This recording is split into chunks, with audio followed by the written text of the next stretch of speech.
Oh, careful, Victoria. You're blocking the waiters. My cousin, Brittany the bride, didn't apologize. She smirked. She stood over the small, wobbly folding table where I had been seated. It was shoved into the far corner of the banquet hall, directly next to the swinging metal doors of the kitchen. Every time a server walked out, I got a blast of steam, garlic, and shouting. I didn't realize I was sitting in the traffic lane, I said, adjusting my napkin to cover the spot where a waiter had just spilled water on my dress. Well, Brittany sighed, adjusting her veil. It was a logistical nightmare, honestly. We had to seat the couples together. The main floor is well, for people building a future. Families, partners. She gestured to the rest of the ballroom, bathed in candlelight and filled with laughter. And since you're, you know, still single at 32, we figured you'd be more comfortable back here. With the other extras. I looked around my table. It was me, a teenage cousin who was on his phone, and an elderly aunt who was asleep. The singles table, the island of misfit toys. It's a bit loud, Brittany, I said calmly. It's festive, she chirped. Besides, you're used to dining alone, right? Consider this practice for the rest of your life. She laughed. Her bridesmaids laughed. I didn't laugh. I picked up my water glass, plastic, unlike the crystal on the main tables. Enjoy your reception, Brittany, I said softly. Oh, I will, she beamed. It's the most exclusive venue in the city. Try the chicken. If it gets to you while it's still warm, she swanned away, trailing lace and arrogance. She thought she had banished the family spinster to the shadows. She didn't realize that the exclusive venue she was bragging about, the Argento, wasn't just a restaurant. It was a portfolio asset. And she certainly didn't know that the man currently yelling at the sous chef behind those swinging doors, the legendary owner, Marco Argento, wasn't preparing her main course. He was waiting for my text to come say hello. To understand why my cousin felt comfortable treating me like a piece of furniture, you have to understand the currency of the Vance family. We trade in relationship status. My Aunt Linda, Brittany's mother, believes that a woman without a ring is a woman without a soul. She married a dentist, had 3 kids, and has spent the last 30 years judging anyone who chose a different path. Brittany is her clone. She is 26. She has never paid a bill in her life. She went from her father's house to her sorority house to her fiancé's house. She views marriage not as a partnership, but as a finish line, a trophy. Then there is me, Victoria. To my family, I am the tragedy. I live in the city, alone. I drive a sedan, a black Mercedes S-Class, armored, understated. I wear monochromatic clothes, black silk, charcoal wool, navy cashmere. No engagement ring, no wedding band. When they ask what I do, I tell them I work in food and beverage consulting. To Aunt Linda, that means I'm a waitress. Or maybe a restaurant hostess. Oh, Victoria. Linda loves to say at Christmas, looking at my bare finger with tragic pity. Don't worry, it will happen for you. Maybe you should lower your standards? You're so intimidating. Men like soft women, not women who read contracts at dinner. I never correct them. I never tell them that food and beverage consulting means I am the founder and managing partner of Vance Hospitality, a private equity firm that finances the world's top chefs. I never tell them that I own a minority stake in 3 Michelin-starred restaurants in this city alone. I never tell them that the reason I am single is not because I am unwanted, but because I am busy running an empire, and I refuse to settle for a man who is intimidated by my tax bracket. Why do I hide it? Because 4 years ago, when I bought my first penthouse, I invited the family over for a housewarming. Brittany walked in, looked at the view, and asked, "Who pays for this? Do you have a sugar daddy?" When I told her I paid for it, she sneered. "Well, it's cold," she said. "It feels like a hotel, not a home. A home has a husband in it." I realized then, they don't respect my success. They resent it. They need me to be the sad, lonely spinster so they can feel better about their own mediocre, dependent lives. So, I let them have it. I let them pity me. I let them seat me at the kids' table at weddings. I sit there, quiet and composed, watching them drown in debt to throw parties they can't afford. But the Argento was different. This was Marco's place. Marco Argento is a culinary genius. He is also my friend and my business partner. I funded his first restaurant 10 years ago when no bank would touch him. When Brittany announced she was having her reception here, I almost told her. But then she sent the invitation. It was addressed to Miss Victoria Vance and guest. And then, a week later, a text. Hey, sorry, we're tight on space. Can you come solo? It's not like you're seeing anyone serious anyway. I accepted. I wanted to see how she would treat me in my house. And tonight, when she put me next to the kitchen door, she gave me her answer. The reception was a disaster of logistics. The room was overcrowded. Brittany had invited 200 people to a room meant for 150. The tables were jammed together. The waiters were sweating, trying to navigate the tight spaces. And at table 25, the singles table, things were getting worse. A waiter burst through the kitchen doors with a tray of hot soup. The door swung wide, hitting the back of my chair. Thud. Sorry. Sorry. The waiter gasped, rushing past. I adjusted my chair. I was practically sitting in the pantry. This is humiliating, muttered the teenage cousin next to me. I'm sitting next to the trash can. It's temporary, I said, taking a sip of my warm water. I watched the main floor. Brittany was holding court at the sweetheart table. She was laughing, drinking champagne, and ignoring the chaos she had created. Her mother, Linda, was walking around the tables, bragging. Isn't this place divine? Linda gushed to a guest. We pulled so many strings to get in. They don't usually do weddings. But Brittany just has that charm. The owner practically begged us to book it. Marco had actually tried to decline the booking 3 times. Brittany had harassed his staff until they caved, paying a premium rush fee that I knew she put on a credit card. Linda made her way to the back of the room, to my table. She looked at me with a sad smile. Victoria, dear, how is the soup? I haven't been served yet, Aunt Linda, I said. They seem to be skipping this corner. Oh, well, she sighed. The kitchen is overwhelmed. You understand. You work in food service. You know how hard it is to serve the VIPs first. She leaned in, lowering her voice. I hope you aren't upset about the seating. Brittany really struggled with where to put you. She didn't want you to feel awkward sitting with the couples. It can be so painful for a woman of your age to see happy marriages. I'm fine, Linda, I said. Are you? She pressed. You look so stark. That black dress. It's very slimming, but it's a bit funeral. You should have worn pink. Pink attracts love. I prefer black, I said. It hides the stains when the waiters spill things on me. Linda chuckled. Always so cynical. That's why you're alone, honey. Men want a ray of sunshine, not a storm cloud. She patted my shoulder. Just try to have fun.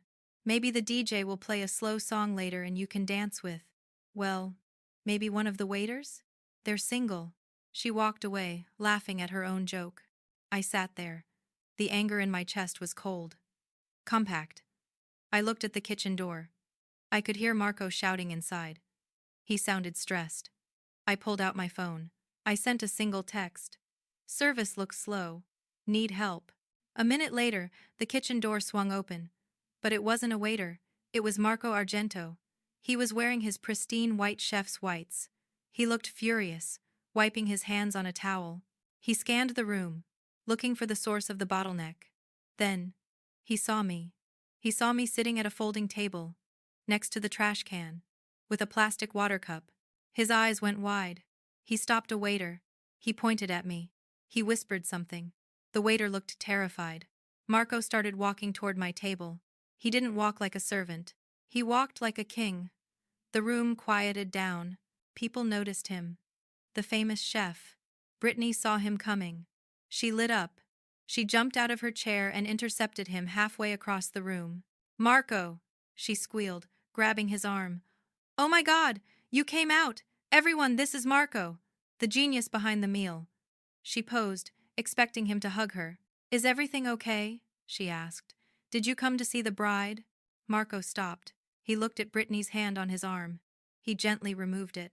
Madame, he said, his voice deep and accented. I am here to greet a very special guest.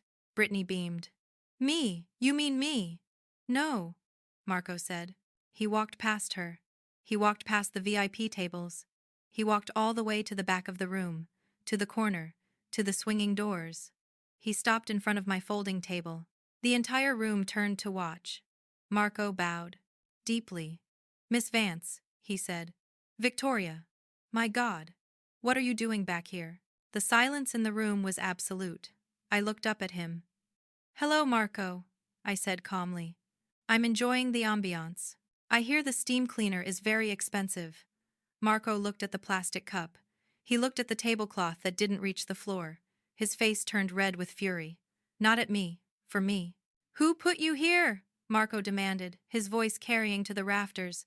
"The bride," I said. "She said I didn't fit the aesthetic. She said this table was for the extras." Marco turned slowly to face the room. He looked at Brittany, who was standing frozen in the center of the dance floor. "Extras," Marco repeated. He looked back at me. "Victoria, you are not an extra. You are the reason this building has a roof." Brittany laughed nervously. "Marco, what are you talking about? She's just my cousin. She's nobody." "Nobody." Marco walked back toward Brittany. "This woman," Marco announced to the room, pointing at me, "is Victoria Vance. She is the managing partner of Vance Hospitality." A ripple of whispers went through the crowd. "She discovered me 10 years ago," Marco continued. "She funded this restaurant. She owns 40% of this building. She is the only reason the Argento exists." Brittany's mouth fell open. "What?" she squeaked. "No, she works in consulting. She's broke. She consults for me," Marco said, "and she is one of the most powerful women in the culinary world." He turned back to me. "Victoria, please, get up."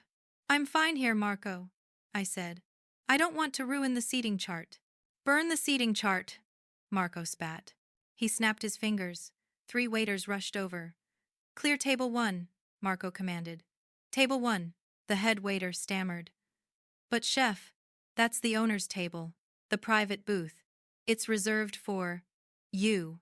"It is reserved for Miss Vance," Marco said. "And," he added, looking at the teenage cousin and the sleeping aunt at my table, "her guests."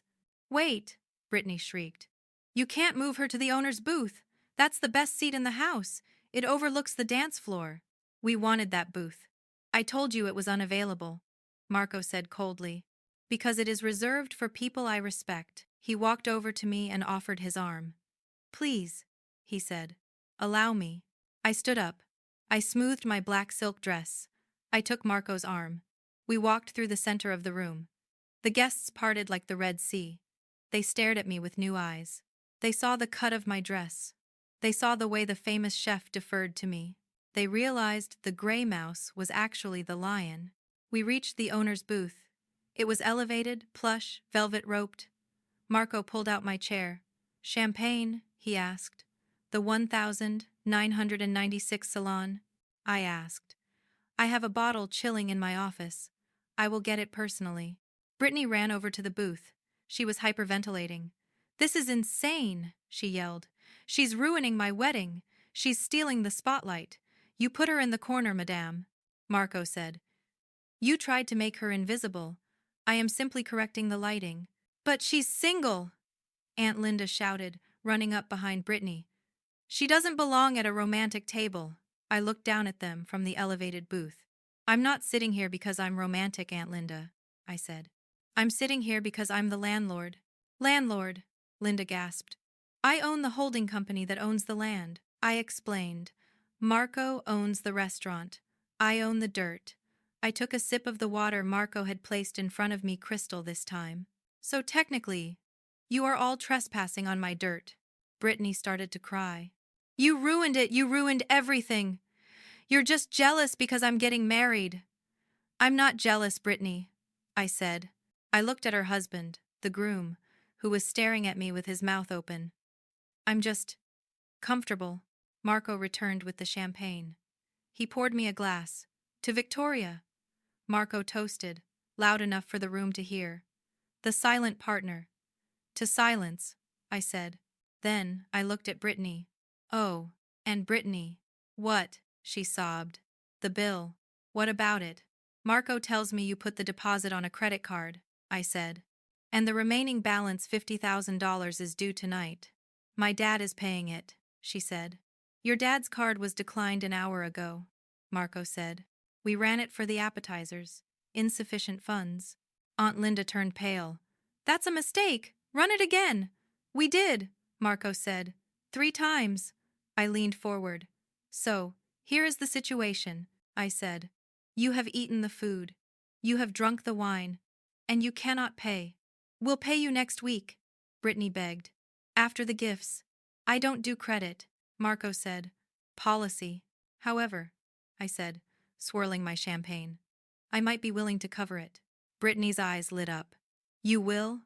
Oh, thank you, Victoria. We're family. I knew you would help. On one condition, I said. Anything, she cried. You apologize, I said. I'm sorry, she said immediately. Not to me, I said. To the room. What? Take the microphone, I said. And admit that you put your cousin in the kitchen because you were insecure. Admit that you judged me by my relationship status because you have nothing else to offer. I can't do that, she shrieked. I'll die of shame. Then I guess the police will be here in 10 minutes, I said. Theft of services is a felony, isn't it, Marco? Indeed, Marco said, pulling out his phone. Brittany looked at her husband. He looked away. He wasn't going to jail for her. She looked at her mother. Linda was crying into her napkin. She walked to the stage. She took the microphone. Her hands were shaking. Her voice cracked. I want to say something. The room went silent. I put my cousin Victoria in the corner because I was jealous and insecure, and she paid for this dinner because we're broke. She dropped the mic. It screeched. She ran out of the room, sobbing. I paid the bill. It was a tax write-off for me.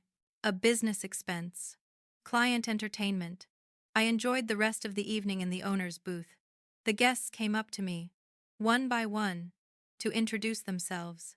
Suddenly, everyone wanted to know the spinster. Aunt Linda tried to come up. Security stopped her. VIP only, the guard said. Brittany's marriage lasted 6 months. The humiliation of the wedding was too much. Her husband realized he had married a fraud who was broke and cruel. He filed for annulment. Brittany had to move back in with Linda. She works as a receptionist now. She texted me once, asking for a job at Vance Hospitality. I replied, we are currently fully staffed, but I hear the Argento needs someone to peel potatoes in the kitchen. It's a stool, but it's a start. She never replied. I still go to the Argento once a month. I sit in the booth. Marco joins me for a drink. We watch the people. We watch the couples. And I realize that I am not alone. I have my work. I have my friends. I have my respect. And I have the best seat in the house. I learned something that night. Being single doesn't mean you're alone. And being married doesn't mean you're happy. But owning the building? That means you can sit wherever the hell you want. If you enjoyed this story of fine dining and cold justice, hit that like button and subscribe. And remember, never put baby in the corner, especially if baby owns the deed. See you in the next one.